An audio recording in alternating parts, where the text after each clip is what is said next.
It is, but some of the core require some things will not change and have not changed, that maybe people expected would change. So one of the things that people often query is, oh, well, now with Google and with AI, you don't need to learn so much stuff because you can just Google it, you can just ask ChatGPT and stuff like this, and you just need skills.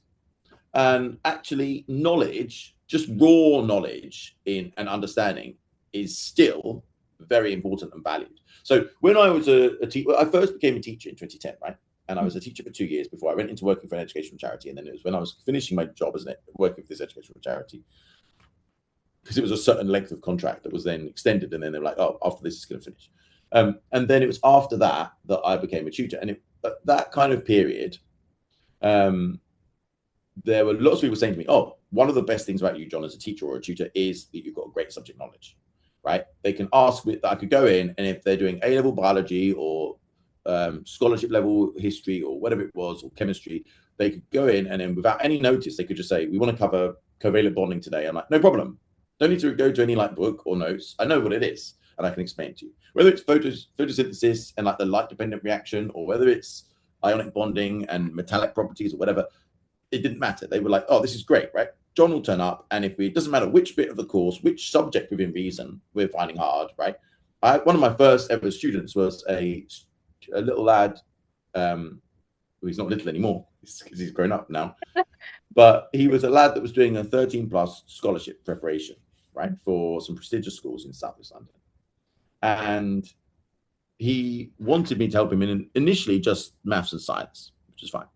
But then it gradually expanded, because then they realized, oh no, we've got a real problem with history. I was like, well, I can easily handle that. There's no problem. They're like, oh, great. That's what becomes really convenient for them. So over a period of time, this chap then ended up just I was spending more and more hours with him, because he knew that whatever it was that day he found difficult, I would be able to help him with it. And I genuinely knew, without needing to resort to like, oh, let me just Google it, what the background was. When he was like, oh, I need to do an essay on like the cause of the English Civil War, I was like, no problem. And he was pleasantly surprised that I knew how the English Civil War started, but also it fixed his issue. Now, no one has ever turned around to me as a tutor and said, you're too knowledgeable that we don't think it's relevant to what you do.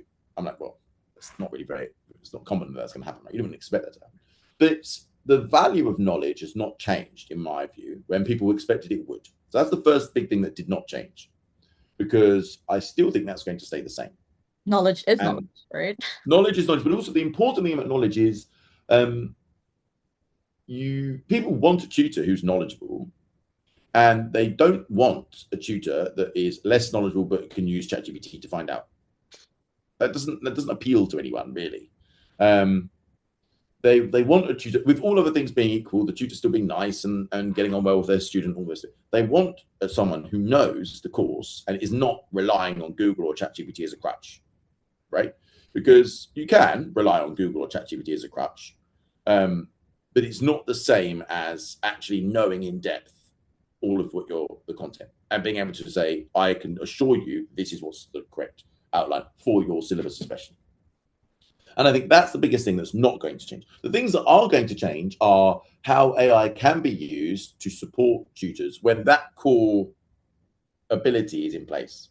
Yeah. So when people know their own subject, they've got their own niche in terms of what they're good at, what they can do really, really well, how they explain things and all this, which as a tutor, that was what I really enjoyed, was good at it, right? Or good enough that people liked it and they wanted to pay. So that's fine.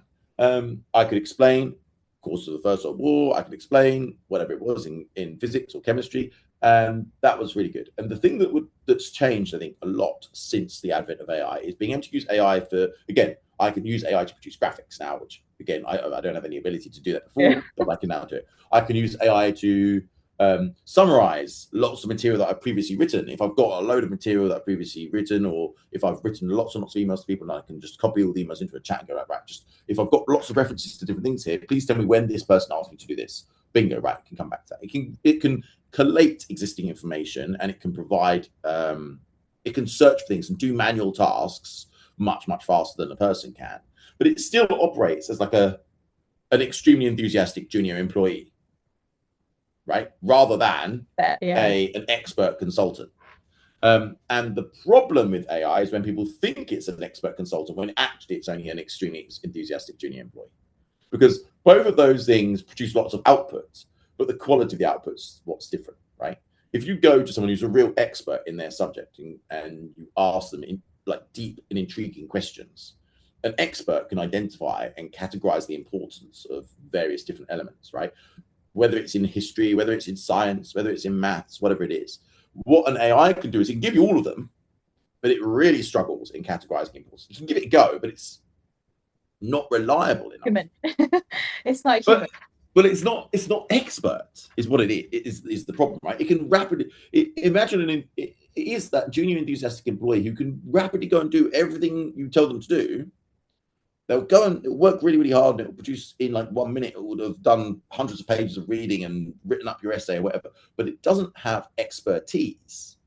Now, it will get better over time, but expertise is a difficult thing for a large language model to learn because large language models work by predicting what words should come next based on everything else it's looked at and how the English language works or whatever language you ask it to use, how that works. It doesn't necessarily, it can easily come up with things that sound plausible. That's what it's really good at, almost by definition, but plausible and accurate are not the same. Not at all. And predicting probabilities or accurately evaluating information, it could give you an evaluation. Whether the evaluation is good or not is a completely different question. And that's, I think, the main difference at the minute between like AI and human intelligence and human expertise. The gap will narrow, but there will always be a real value because the thing with human expertise is you can rely on it. If someone's a genuine, renowned expert and they have a reputation for being an expert in their field, you can rely on them to do that evaluation or to curate and manage what the output of a team of human people, or nowadays, team of AI contributors is.